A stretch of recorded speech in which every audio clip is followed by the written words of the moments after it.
আমার শাশুড়ি নিজের ছেলের বয়সী একটা ছেলেকে বিয়ে করেছেন। আর এখন তুমি আশা করছো যে আমি ডাইনিং টেবিলে তোমার মা আর তার জামাইয়ের জন্য খাবার রান্না করে সাজিয়ে রাখব? অসম্ভব। আমার দ্বারা এই সার্কাসে অংশ নেওয়া সম্ভব না। নীল, রান্নাঘরের চপিং বোর্ডের ওপর ছুরিটা সজোরে আছাড় দিয়ে মারলাম। পেঁয়াজ কাটার ঝাঁজ আর ভেতরের জমে থাকা ক্ষোভ দুটো মিলে আমার চোখ দিয়ে তখন টপ টপ করে জল পড়ছে। কিন্তু এই জলের পেছনে কোনো দুঃখ নেই, আছে তীব্র অপমান আর বিরক্তি। নীল ড্রয়িং রুমের সোফায় মাথা নিচু করে বসেছিল। আমার চিৎকারে সে একটু কেঁপে উঠল, কিন্তু মুখ তুলে আমার দিকে তাকানোর সাহস পেল না। পাবেই বা কী করে?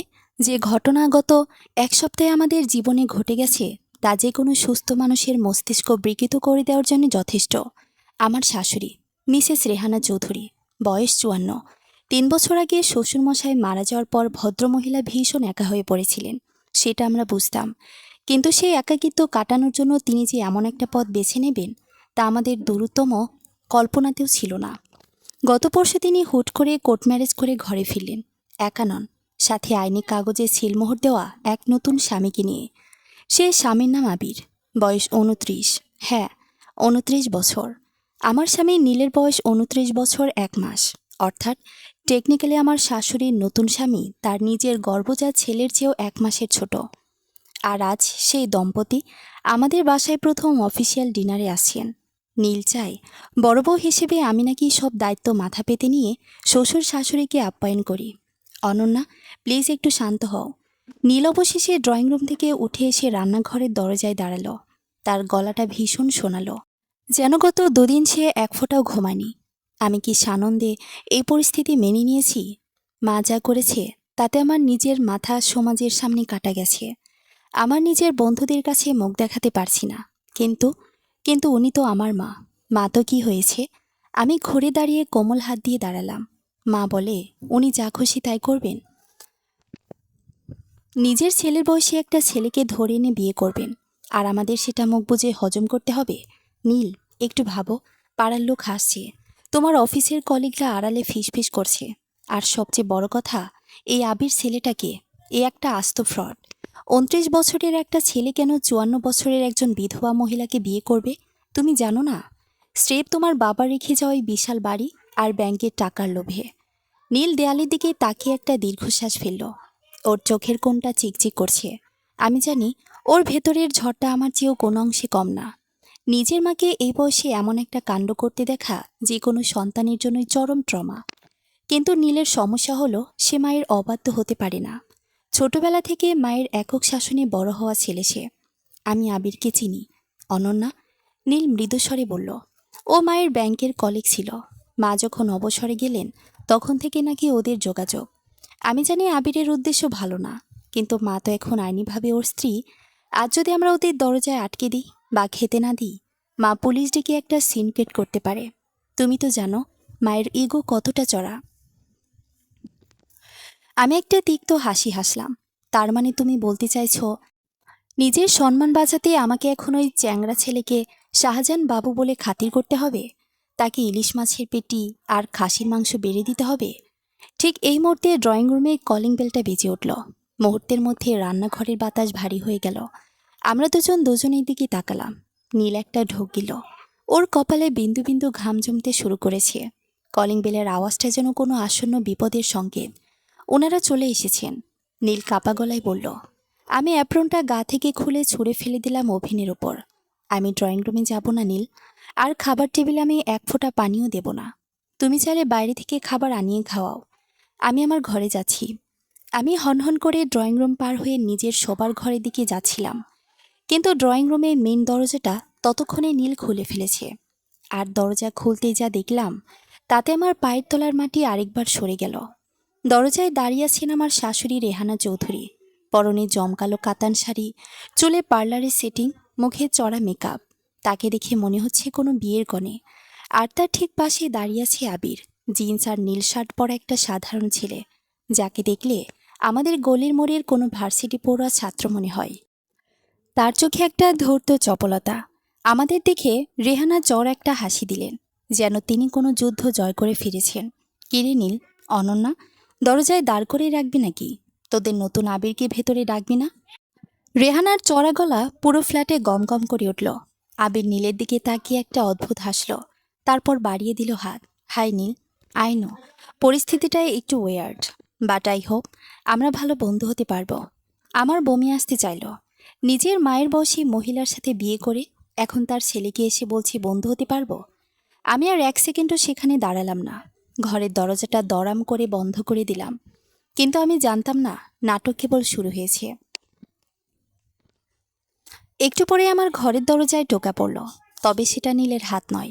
নক করার শব্দটা অন্য কারো। দরজায় টোকা পড়তেই আমার বুকের ভেতরটা ধক করে উঠল। নীল তখনও দরজার বাইরে, আর আমি ঘরের ভেতর দাঁড়িয়ে শ্বাস বন্ধ করে শুনছিলাম পরের শব্দটা। অনন্যা, দরজা খোলো।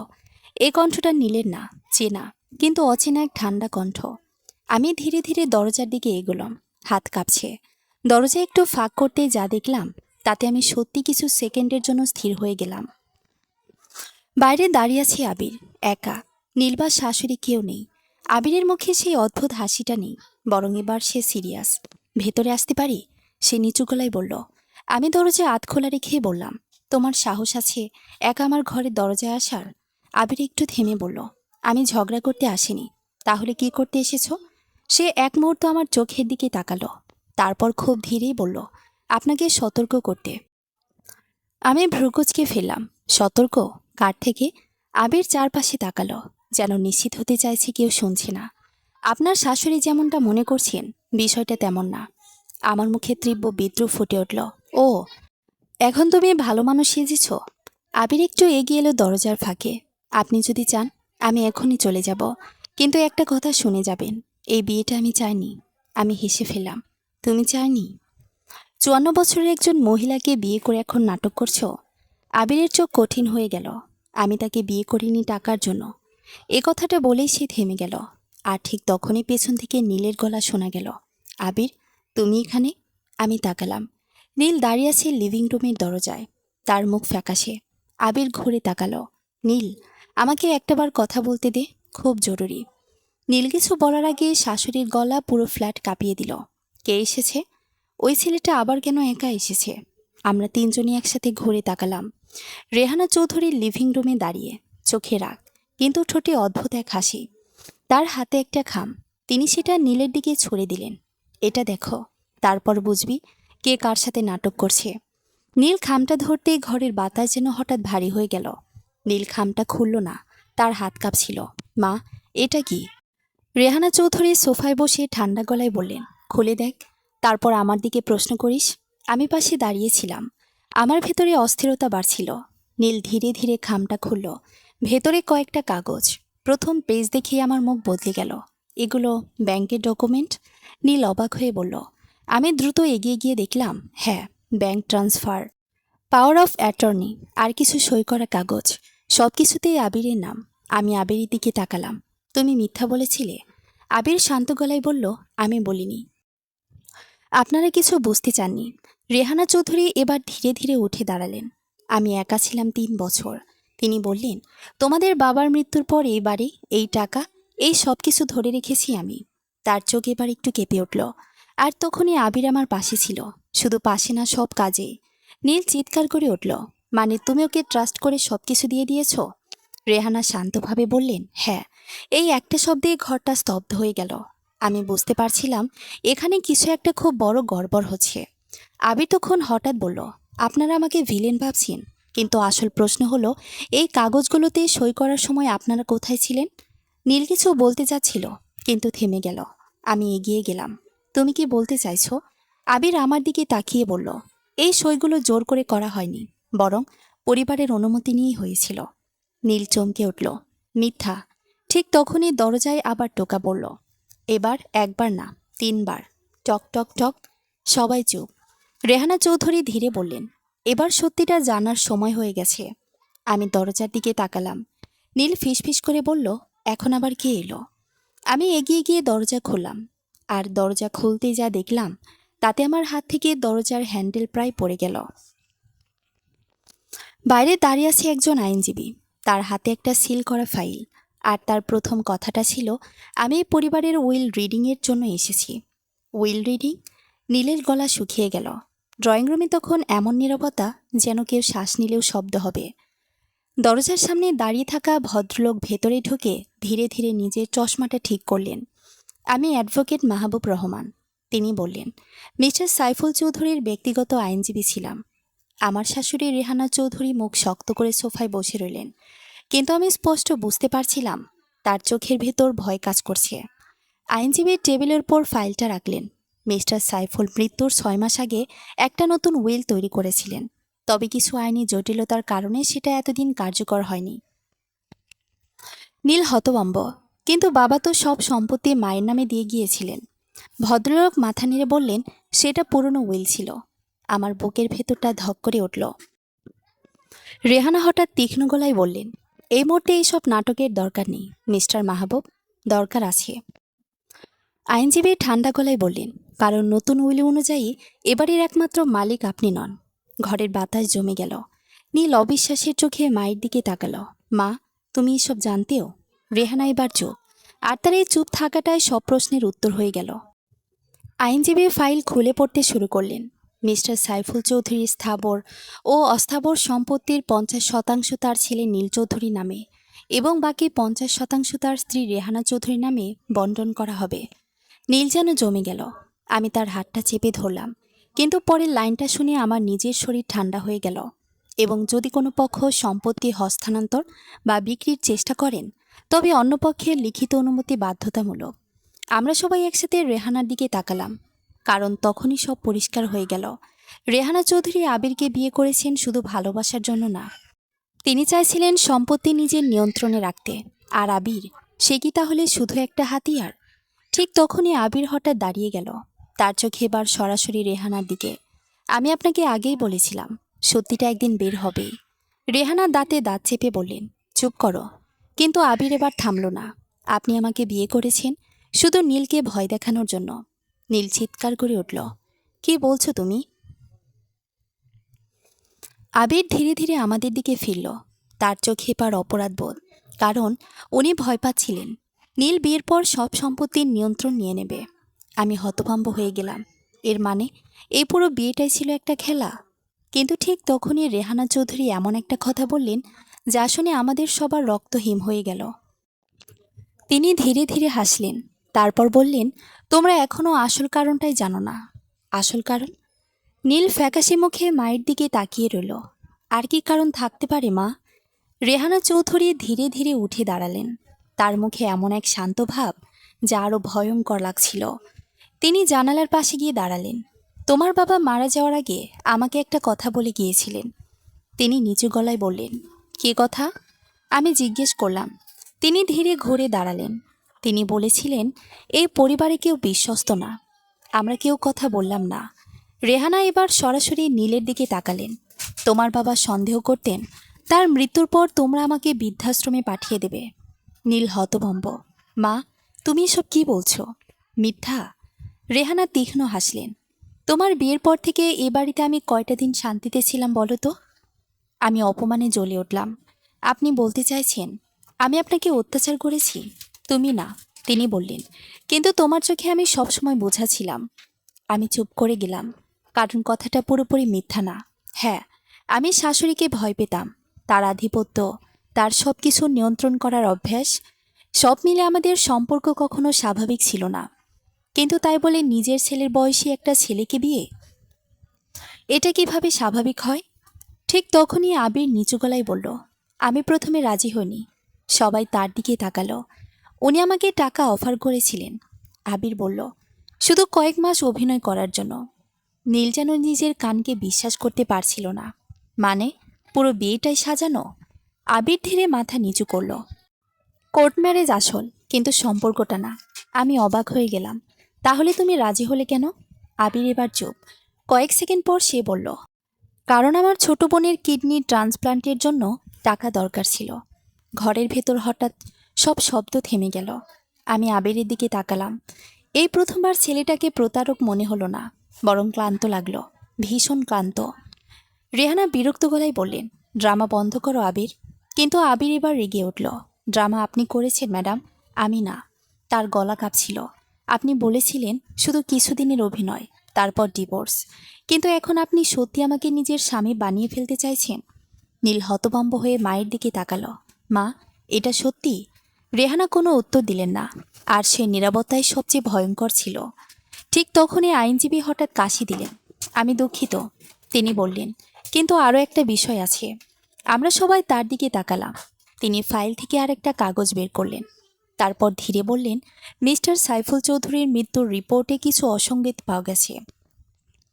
আমার বুক কেঁপে উঠল। কী ধরনের অসঙ্গতি? আইনজীবী সরাসরি রেহানার দিকে তাকালেন। তারপর বললেন, সম্ভবত এটা স্বাভাবিক মৃত্যু ছিল না। স্বাভাবিক মৃত্যু ছিল না। আমার হাত পা ঠান্ডা হয়ে গেল। নীল যেন পাথর হয়ে দাঁড়িয়ে আছে। আপনি কি বলতে চাইছেন? তার গলা কাঁপছিল। আইনজীবী মাহবুব রহমান ধীরে ধীরে ফাইলের আরেকটি কাগজ বের করলেন।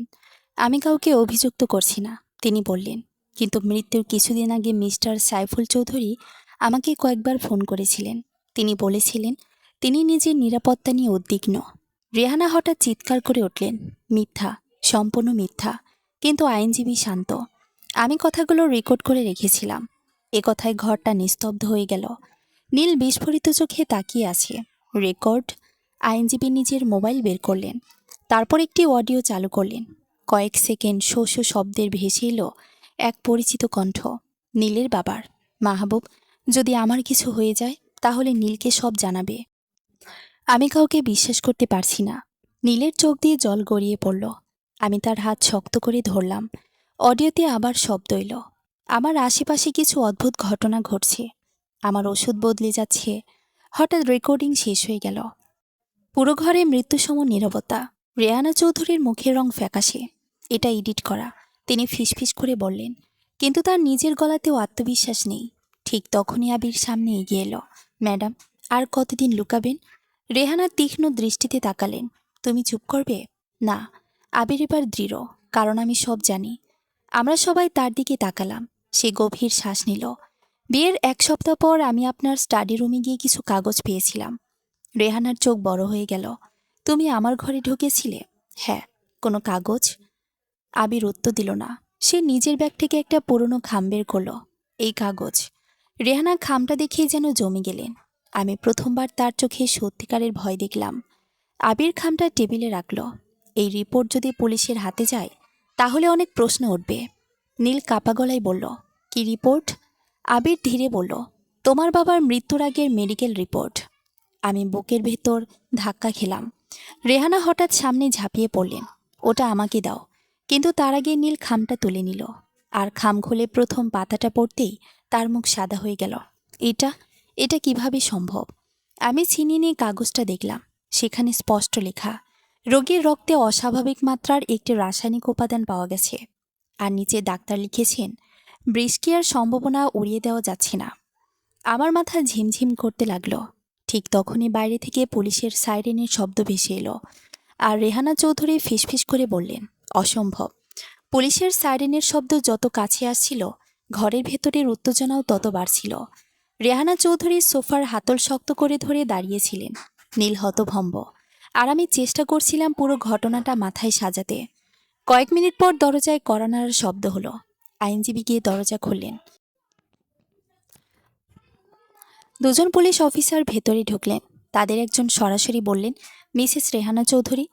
রেহানা গম্ভীর মুখে মাথা নেড়ে বললেন, জি, আমাদের আপনার সঙ্গে কিছু কথা বলতে হবে। নীল দ্রুত সামনে এসে দাঁড়ালো। 1 মিনিট, আমার মায়ের বিরুদ্ধে কি কোনো অভিযোগ আছে? অফিসার শান্তভাবে বললেন, আমরা শুধু কিছু তথ্য যাচাই করতে এসেছি।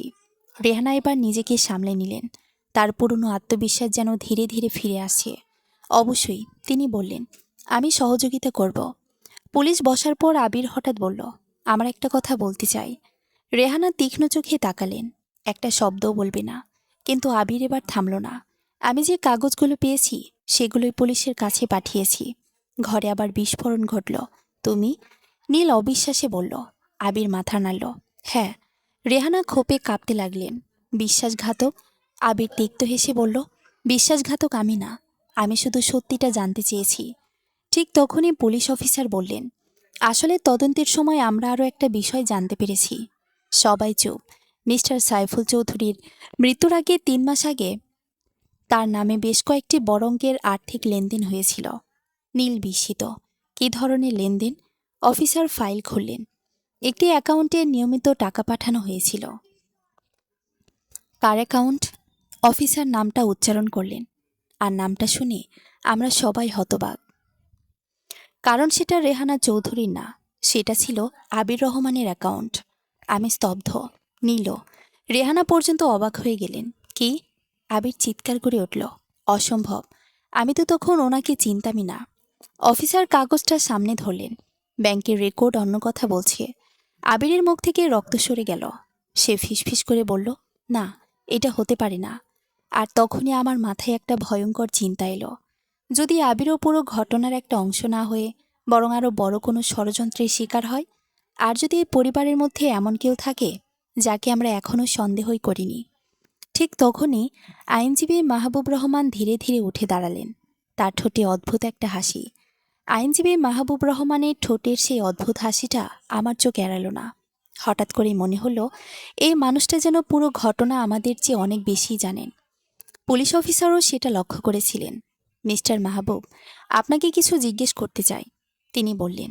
মাহবুব রহমান ধীরে চশমাটা খুললেন। অবশ্যই। মিস্টার সাইফুল চৌধুরীর সব আর্থিক নথিপত্রের দায়িত্ব তো আপনার কাছেই ছিল। হ্যাঁ। তাহলে আবির রহমানের অ্যাকাউন্টে টাকা যাওয়ার বিষয়টা আগে কখনো জানালেন না কেন? কয়েক সেকেন্ড নীরবতা। তারপর মাহবুব রহমান দীর্ঘশ্বাস ফেললেন, কারণ আমিও তখন বুঝতে পারিনি। কিন্তু তার উত্তরটা শুনে আমার সন্দেহ আরও বাড়ল। ঠিক তখন নীল হঠাৎ করে বলে উঠল, 1 মিনিট। সবাই তার দিকে তাকালো।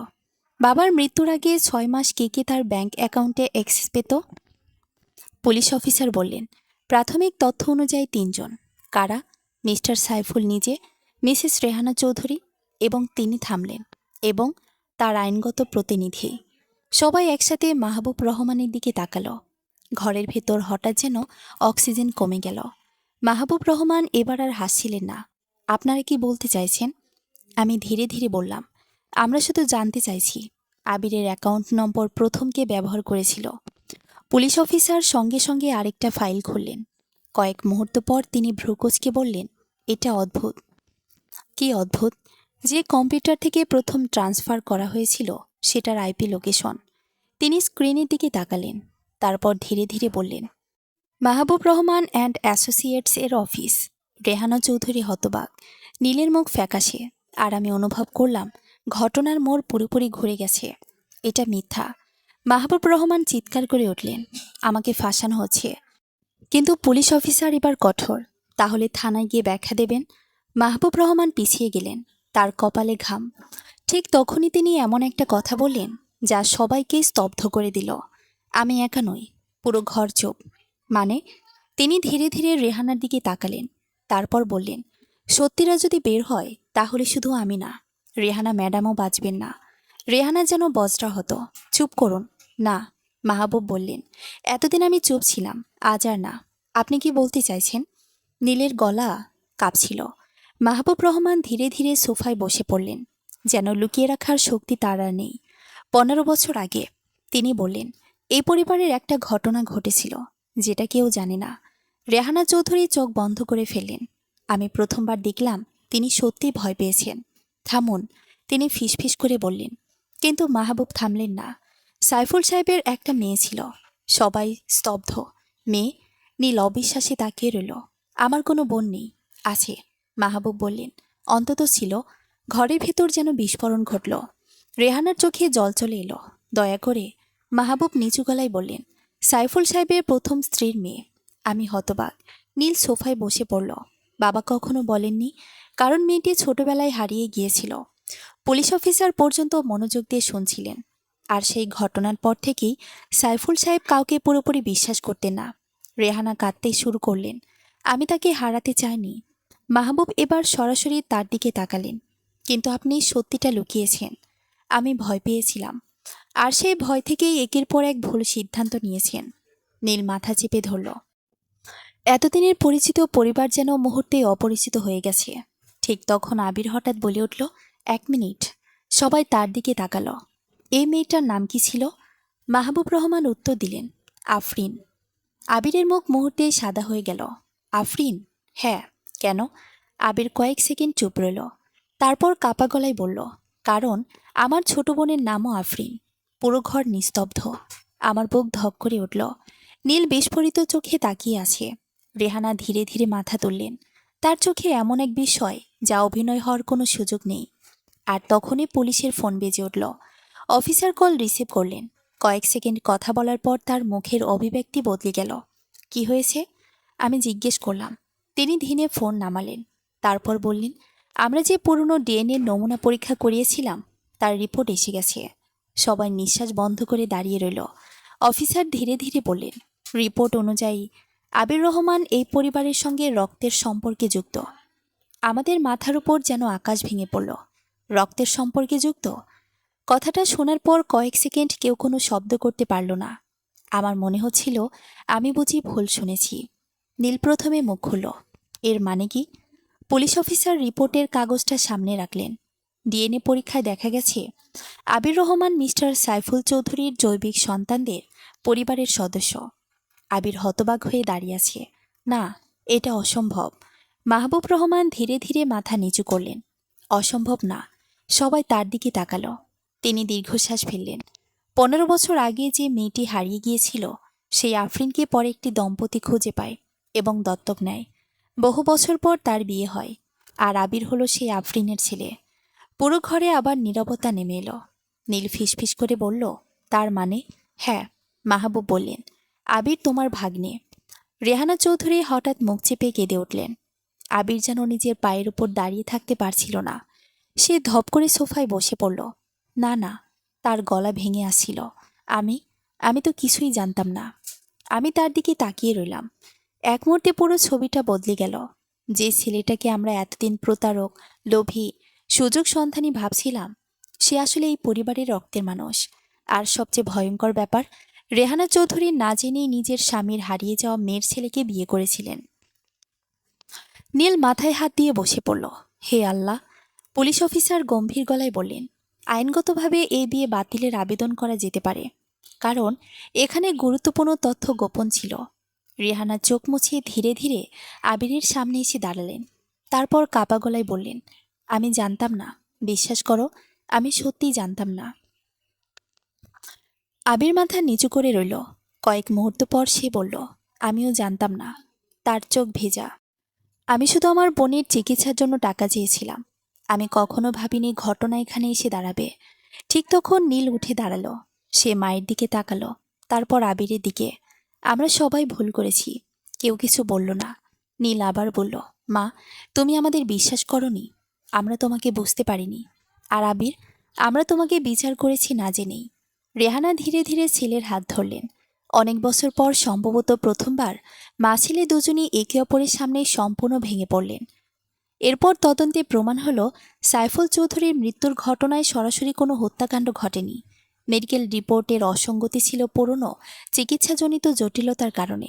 তবে আর্থিক লেনদেনের রহস্যের পেছনে ছিল মাহবুব রহমানের কারসাজি। তিনি বহু বছর ধরে বিভিন্ন নথি নিজের সুবিধামতো ব্যবহার করেছিলেন এবং শেষ পর্যন্ত আইনের হাতে ধরা পড়লেন।